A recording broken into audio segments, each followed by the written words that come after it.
Hello, this is Vip Vipperman, and I'm excited to be back in the studio today, the Backing the Bold podcast. Today we have Ann Hambly and Mark Banegas with Cree Inc. to share with us, and excited to hear a little bit about their story. Good morning, Ann and Mark. Good morning. Hey, good morning. How are you? Good, good. So I'm in DFW. Where are you guys based in the country? We're in Grapevine. Grapevine. Sorry. We're both going to do that. We're in Grapevine, Texas. Awesome, awesome. So not too far from the DFW airport. Right. That makes things pretty Yep. convenient. Mm-hmm. Well, hey, I'm excited to learn a little bit about y'all's story this morning and how you got to build Cree Inc. And so let's get started. Maybe Ann will let you go first. Do you Sure. mind just telling me a little bit of your backstory? Sure. I'd love to. So I've spent 40 years of my career in commercial real estate, Oh, always wow. on the servicing lending side. And over the course of my career, I ran a lot of the large organizations. And then fast forward to 2005, I created my firm, First Service Solutions. So we're in our 20th year. We are a debt advisory firm. We work with owners that have, debt, typically non-relationship type debt. So securitized debt, where they need help maneuvering through and talking to their lender. We've gone through the '08 downturn, COVID. We were super busy. And now we're dealing with this great maturity wall that I can talk more about here. You want me to do that now or do that in a little bit? No, just wanted to do the intros first. Thanks Yeah, for yeah. sharing. So That's that's, amazing. yeah, 40 and then, years in commercial real estate. yeah, I mean, yeah, that's like starting in the 80s, right? yes. Thank you. Man, no, You're no, no, no. right. I mean, it's pretty amazing Yeah, as far yeah, as like the level of experience you have in doing yeah, this work. yeah. I mean, that's before a lot of the technology that we have today. Oh, You know, yeah, you guys were picking up and phoning everybody to sell absolutely. properties, and couldn't find them online Yeah. surely back then. So that's the real deal. To show you how long ago it was, we used to have manual ledgers, literally a piece of paper. And when somebody made a payment, we'd have to calculate how much interest, how much principal, what's their new balance. And it was all in a little ledger cards. Dude, So that's awesome. way before technology. Yeah. No kidding. Well, No. appreciate how the tech has grown and excited to learn more about how Cree Inc. is doing it today. Yeah. Hey, Mark, tell us a little bit about your backstory. So my backstory is I'm not in commercial real estate. That is not my background. Technology is my background. And so bringing technology to bear in vertical markets at scale, that's where my passion has lied. So for example, Sprint brought me in the early 2000s to help launch their smartphone at the time. And then, I took that technology experience into other verticals, healthcare and so forth. And so when I met Ann 3.5 years ago, I thought, wow, here's an industry that seems woefully underrepresented for what technology could do. So let's see Mm, how we can bring that technology to bear in a meaningful way. nice. Okay, so you've always been in the tech space, even from like early days in college. Yes. Actually, going way back, it was sales and marketing. And then Okay. early on, I was this is like the late 90s. I was tapped to be responsible for the company's website. So this is like 96. And I was like, web what? What's a website? Little did I know that I had a kind of a knack for being able to bridge the gap between business speak and technology speak. And so, I've made a decade's career out of kind of bridging the divide between the two disciplines. And so that's where my passion has always lied. Of how do we bring technology to bear, working closely with the business, and finding the fundamental drivers to accelerate and scale uh, those business drivers. Okay. That's fantastic. Yeah, we love B2B SaaS and tech-enabled services at Eagle. So excited to learn a little bit more about how you guys are doing that. And tell us a little bit about the problem that you saw after being in the industry for so long that you guys wanted to go after. Well, I have to admit, I didn't immediately see what the opportunity was, but the problem that I could see is that there is, right now, the biggest thing facing our industry, I think, for commercial real estate is that a lot of loans mature in 25, 26, 27, and due to many factors in the industry, people aren't able to refinance. So they're faced with, what do I do? There are a lot of other people in our industry that have a lot of capital that are always knocking on our door saying, hey, if you ever run across an opportunity, I'd like to buy. And Mm, so the really what I could see was there's an opportunity maybe to connect those two people and those two groups. Not having the technology background, I had no idea how to do that. So Mark was the one that came in, spent some time in our office, and said, here's what we could do. It took me a little while to get there and to learn it. We had to spend probably the first year. He had to educate me on technology a little bit, and I'm barely literate there. And then I educated him on commercial real estate, so we had a little bit of that to begin with, and then the opportunities really unfolded. So but that's the big problem right now in our industry is what do people do with these maturing loans they can't pay off? And so it presents a lot of opportunity for people that have investment dollars that want to invest. And connecting those two is probably the biggest challenge and the biggest opportunity in our commercial real estate industry. yeah, really quickly, how does somebody get, for someone who's listening, who's not that familiar with the real estate industry, how does a person get into that problem in the first place? You mean an owner as an example? Yeah. It's not their fault. There's two things. So that's the first thing I'd say. It's not your fault. Number one is technology, although I'm not a technology person, right? Technology has factored into our commercial real estate in a big way. Take an example of retail, all the malls that existed, all the shopping we used to do, by driving to the store. We don't do that for the most part anymore. We shop online, right? At least a lot Mm, of us do. Um, Office buildings, that's the biggest one right now that's suffering because we used to all have to go to the office, right, every day. I mean, that's the only way to operate. Maybe some people didn't, but all the places I worked, I mean, it was no question that you came to the office 5 days or 6 days a week. There just was no question. Then COVID hit, so now we realized, we don't really have to do that. We can work hybrid, remote, whatever. So now, how are all these office buildings going to stay occupied, right? So that's what happened. On top of that, interest rates have gone up, skyrocketed since they first got the loan. So they may have got their loan at 3 or 4%. Now it's, call it 9. You got underwriting that's stricter. So there's a lot of things that impact, that determine or that cause an owner to be in this situation. Just all of these outside factors. yeah, yeah. It sounds like you just coming to the point of saying, ouch. Like Yes. they're just, they see a wall and they don't see any way Yeah. around it. That's right. So at Wow. first, let me just interject. At first service, we help them figure out what do I do with this wall coming up. I mean, Hmm. is there a way around it, over it? What are my options and opportunities? That's what we do. And then Cree Inc. platform, which Mark will say. Yeah, I'd say to the notion of a marketplace, that's where really where we saw the opportunity of the Match.com scenario, right? Where do you find Okay. those who have a problem with those who can solve the problem? And using a lot of the public data, the securitized data to be able to do that. But the notion of identifying opportunities that can transact in the near term off market, as they say, meaning to say there's not a lot of competition around these because these are deals that can transact that don't have all the publicity around them, so there's not a lot of competition for it. But we're able to use that data, profile the deals, identify those through some algorithms that we do to apply against that data, really to filter down to, well, of the 65,000 loans that are active in the CMBS securitized space, for example, we can Okay. get down to about 7% of those uh, of deals that can transact in the 30 to 90 days, and that's a game changer, right? And a lot of clients that we're now working with are seeing, wow, you guys see both sides of the scale, and you've got the ability to not only find the deal, but to help us negotiate with the lenders to get the deal done. Nice. Okay, so really quickly, why did somebody done this before? Like if it's something that you guys saw and it's this great opportunity, and do you think it's the complication or maybe people just weren't seeing it? What do you think was the reason that nobody I, had done this before? so I'm sure we both have our answers. I'm going to give you 2 points. Yes.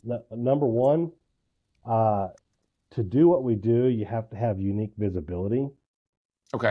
to what the lenders truly are doing, which is what a First Service Solutions does. So it's just that Okay. deep familiarity, right, of what can and can't be done. And the other part of it is with any really good idea, with any company of size and means, the prospect, look, I'm an entrepreneur, for better or for worse. But I've also done what's called entrepreneurship, which is to try and do imaginative things within large scale companies, Fortune 500, Fortune 50 companies. And to get an organization on a great idea to turn on a dime is near impossible, right? And Yep. by the time that large organization starts to move, a small startup can be nimble and quick and get there a whole lot faster. So I think it's kind of those dynamics at play of what we're able to see and how quickly we're able to move with some good strong partners. Nice. That's awesome. All right. How about you, Ann? What were you going to add? Well, yeah, I agree completely with what he said. I think the only thing I would add is the human element, which is that it takes two people. I have an entrepreneur spirit also, and it takes two people that are willing to, first of all, not make any money for a little bit, Right. or endless Love hours that. into something they think they see, and have the patience to work through the details. Mark and I have an incredible ability to discuss and brainstorm and talk about things without getting our feelings hurt, and nobody walks away mad and all that. And that's hard to find. Yeah. So you needed, two people you needed the technology and my experience. You put them together, and you have the right chemistry and ability to do this, and it can lead to great things if you just, and it's taken a long time. This has been a, 3.5 year project. So it's not like, we did it overnight. Right. Nice. Well, tell me a little bit about the role that the Eagle Venture Lab has played. I know Mm. that you guys have kind of helped to build it, out of that, venture studio kind of model. And I'll let you take that question first if you want. Yeah. I've got my Oh, yeah, you have so the first thing again, well, let me just say that I met Wade Myers, probably 12, 13 years ago. And I was, of course, yeah, I don't know how you could not be overly impressed with him. I was blown away by his intelligence and the things that he had to say. He and I met at one point, and, he tried to explain to me how he could see and visualize some things with my firm, that could be, built, technology could be built around it. Quite honestly, I didn't have the ability to connect with that at the time. I didn't understand. It was way over my head. I just didn't really understand it. And I don't know if the time wasn't right at that point, right? Yeah. And so then, so when Mark and I first started talking about doing this, I wanted to introduce him to Wade, and we started talking about this. And of course, there's many elements that Wade brings and the Eagle Venture team brings that we didn't have. We'd had to try to figure it out internally. I'm going to hand this back over to Mark, because that's about where what we could not have done this without Eagle Venture. Oh, I dare to without a say, doubt. yeah, So, yeah. on the front end of this, Vip, I recognize that. Look, we've done a lot of startup before where we've bootstrapped it, and one can do that. It's really hard to do. This initiative was going to require a whole different scale of maturity Mm. and wisdom and capital, especially with a firm that had experience with with fintech development and had a lab for that. Unbeknownst to me, I didn't know that that's also what Wade represented in Eagle Venture Fund. But when I understood more really about the man and the company himself and what they represent and what they're trying to accomplish, it had an alignment to me personally and kind of where I wanted to go and who I wanted to be involved with. Yeah. And the fact that Wade and the company had that deep of experience with what we needed, it was a perfect match.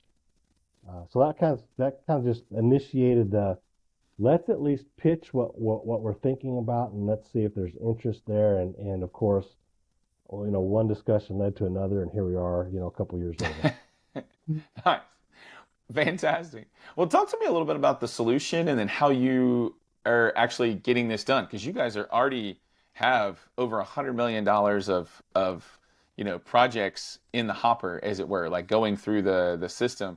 Tell us a little bit about how Cree Inc. is actively working. Want to start, Mark, or me? Go ahead. Take a shot. Okay, I think we're going to both be saying the same thing, so I'll just start a little bit, and then there are a ton. One thing that you know for sure if you go out in the industry and commercial real estate and look is there's a lot of people with a lot of money that are looking to invest in this time in our marketplace because of all the things we talked about earlier. Hmm. The hard part for them is knowing where to find the deals, and what they did in '08 was you wait until they get foreclosed on by their lender, they become REO, the lender owns it for a couple years, and then you go bid on market and try to be the highest bidder and you get your deals that way. Gotcha. Um, that is not, that is a way to do it. And you're going to have to wait in a mile long line 3 years from now to try to get that property, and you have to be the highest bidder. Mm. What we saw is the opportunity to connect people way, way early in the process where you've got a willing, interested owner that's wanting to hand the property back. I already got my money out. I'm done emotionally, financially, etc. I'm just going to hand my non-recourse loan back to the lender. Mm. And there's a lot of people now we can connect with those opportunities and say, how about you come buy this property at the right price and let's get a deal done off market for you. That is a huge, I think that's one of the hottest things you could be doing in the market today is connecting capital with those owners that otherwise want out or need capital to execute or whatever reason. But there's a lot of benefit to connecting those two things. Mark? And in fact, I've been truly spoiled having the opportunity to work with Ann, not having been in commercial real estate, so I don't have a different paradigm of how to look at things. But what we find is that, working with clients that have been in commercial real estate for 30, 40 years, as Ann described, right, really kind of look for the real estate owned and look for the deals 2, 3 years down the road. Where we spend a lot of our time kind of educating seasoned commercial real estate professionals of, hey, look, there is deal flow to be had way upstream. Mm. 30, 60, 90 days, you can find a deal that can transact because of XYZ business drivers, and in 45 days, that's no longer an opportunity because it's come and gone.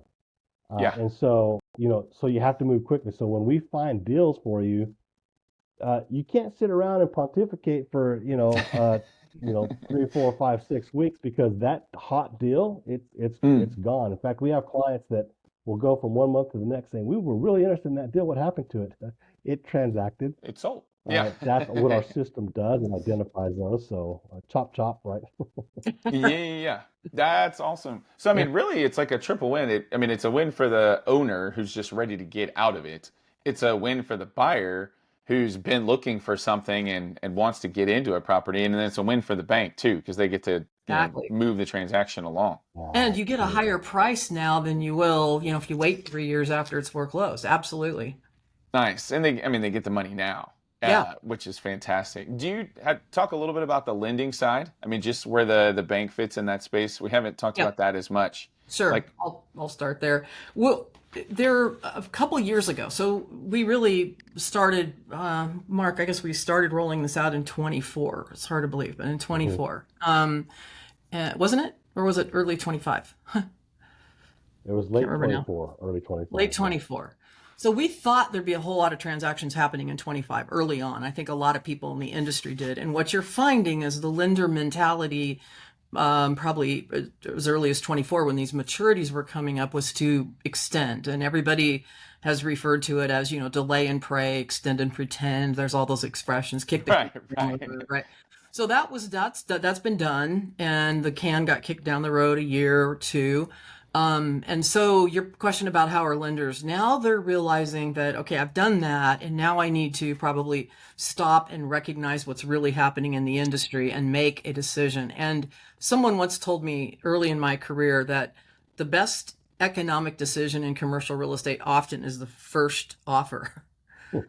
Yeah. And I don't know that that's always true, but I think it's true in a distress situation Yeah. because it's only going to get lower and lower and lower value Right. and worse and worse, right? So it's good for them. But that's what I think the lenders are finally recognizing, and they're not so willing to just keep extending and pretending, And you got plenty of owners again who are saying, "Look, I already got my money out. I'm done. I'm happy. Just let me move on." So, it's a recipe for, good deals for us, for Cree Inc. Also, well, can Yeah. you walk me through one transaction, like one story, maybe a story that's gone, well from this, first kind of 6 months Yeah. of the year? Yeah. We could walk you through a number of them. Do you want me to, Mark, or do you want to? Yeah, do that. Yes, let's do that recent use case.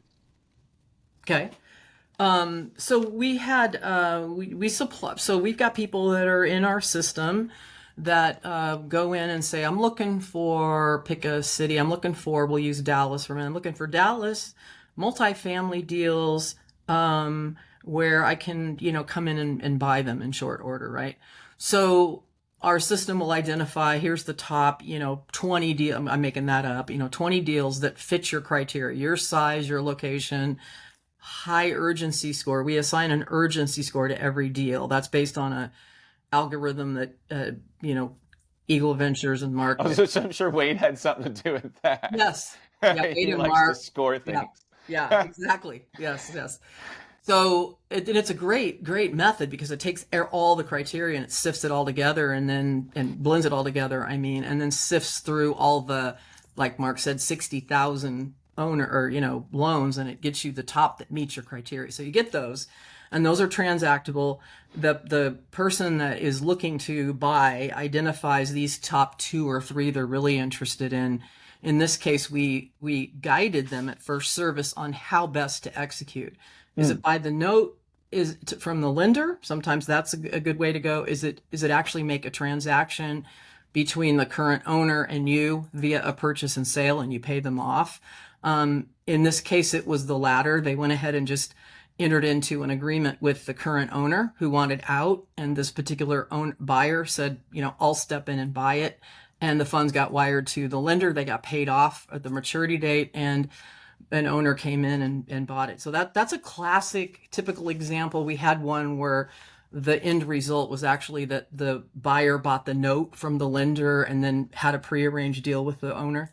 So those are the most common things we're seeing. We've got a lot in the pipeline that we're working on, but I don't know, Mark, did you want to add anything to that?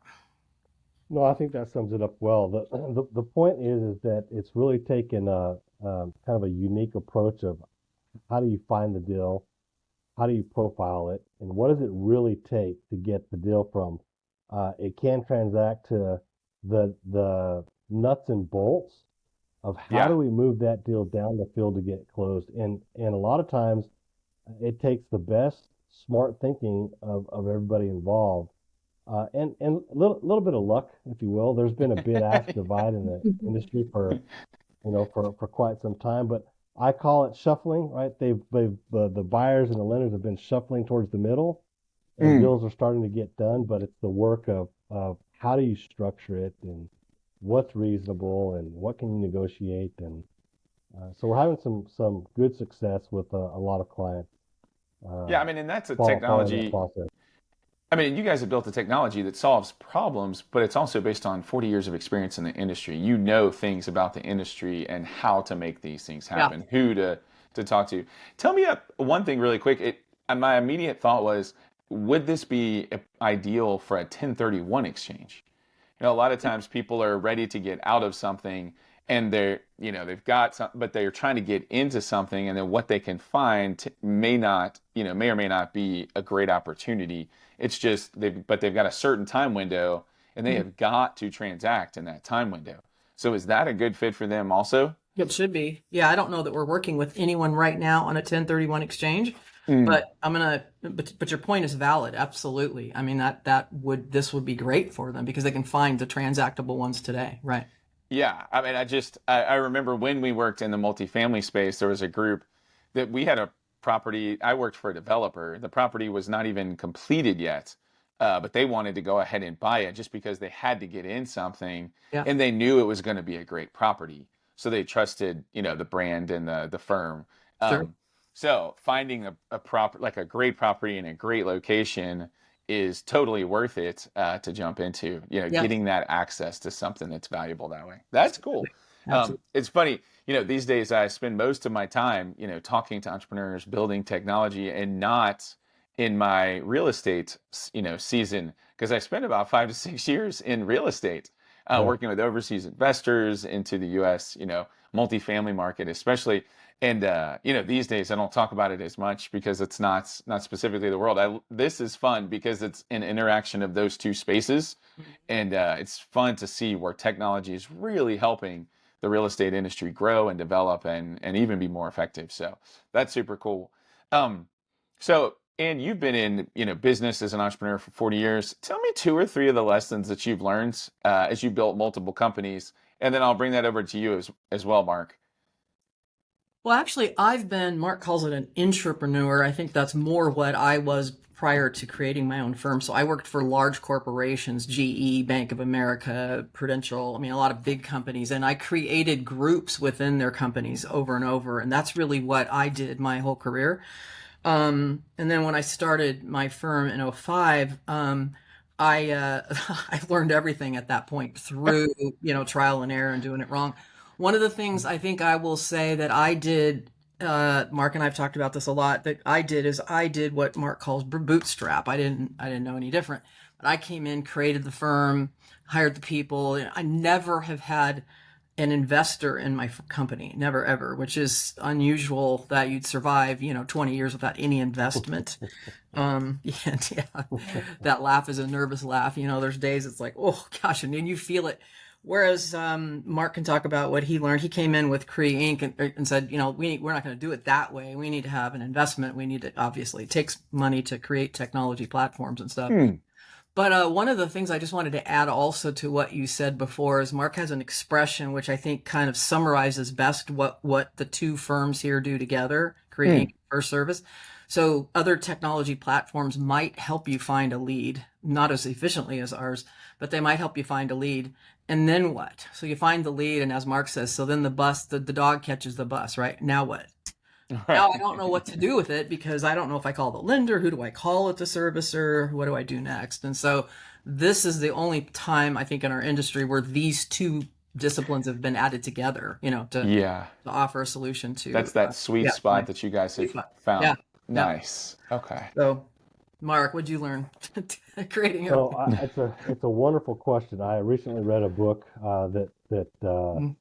some are quite familiar with called Zero to One, which Okay. is creating. There's one thing about entrepreneurialism that is going to improve upon something that's already out there, right? That's one in, right? But creating something that wasn't there in the first place, that's 0 to 1. And so that's always where I've found myself. It's what I call the friction zone. Mm-hmm. It's the seeing the vision of the possibility, before others can. I'll paraphrase this. I think it sums it up very well. Uh, at a seminar with Elon Musk for entrepreneurs, the question was asked, "What encouragement would you give for those of us that are wanting to be entrepreneurs?" And the response was, "Is if you need encouragement, don't be one." Nice. Good. It's a tough road, right? It's just there's a lot of um, lot of failures on the road to success, right? And Mm, if you're willing to take the Thomas Edison approach to that and say, well, I didn't fail a thousand times how to make a light bulb. I just learned ways not to how nice. not to make one, right? So a lot of it's just perspective and perseverance and just willing to do the work, despite the wins or the losses, as you're putting together the entire vision of what could be. Yeah. Yeah. Yeah, that's awesome. I always amazed at how like scrappy and just get it done entrepreneurs are.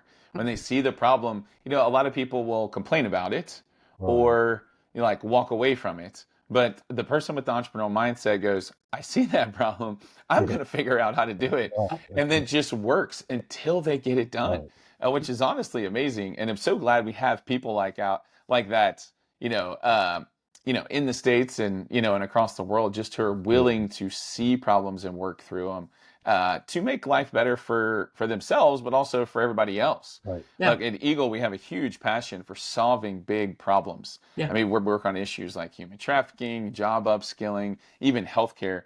Um, But it's really amazing where you see a problem in an industry, and in y'all's case, you've got a person, I mean, effectively very close to being underwater in their real estate property, which puts them in just a terrible financial situation, Right.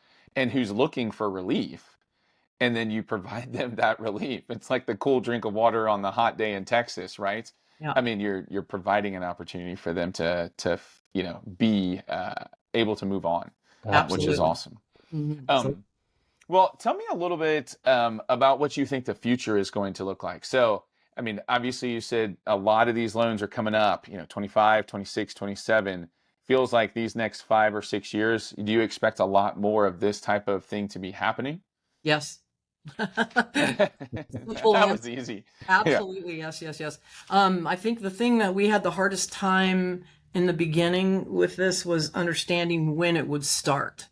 So we had this ready to Okay. go, and we'd roll it out and to a few people, and then we'd everybody, it seemed like, was kind of waiting to see what was going to happen next, and lenders were extending the loans, and there was a lot of this just sort of pretending going on. So long story short, I think it's going to start here probably full scale.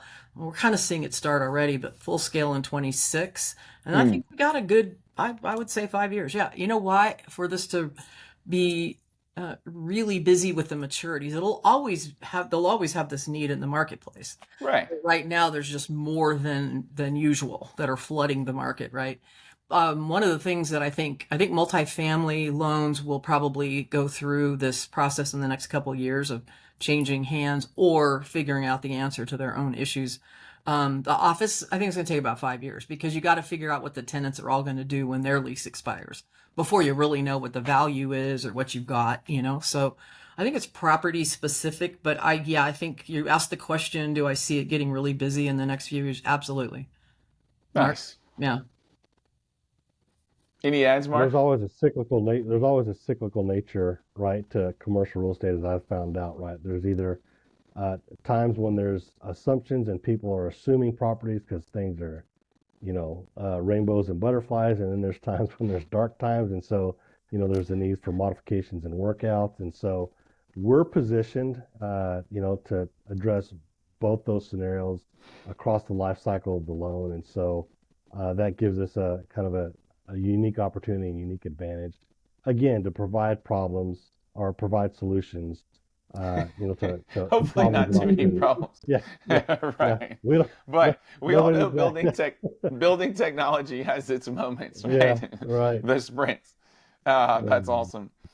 So for that person out there who's interested in learning a little bit more about Cree Inc., whether they're on the investor side and they're like, hey, I could look for some, properties in kind of the smile states, as it were. I know that's like the Southeast. People are always looking for an extra property down there.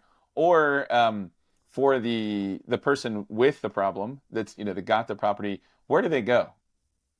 Really simple, right? The creeinc.com Okay. is one place they can go for all these the scenarios where we talked about finding opportunities and being able to make the transaction.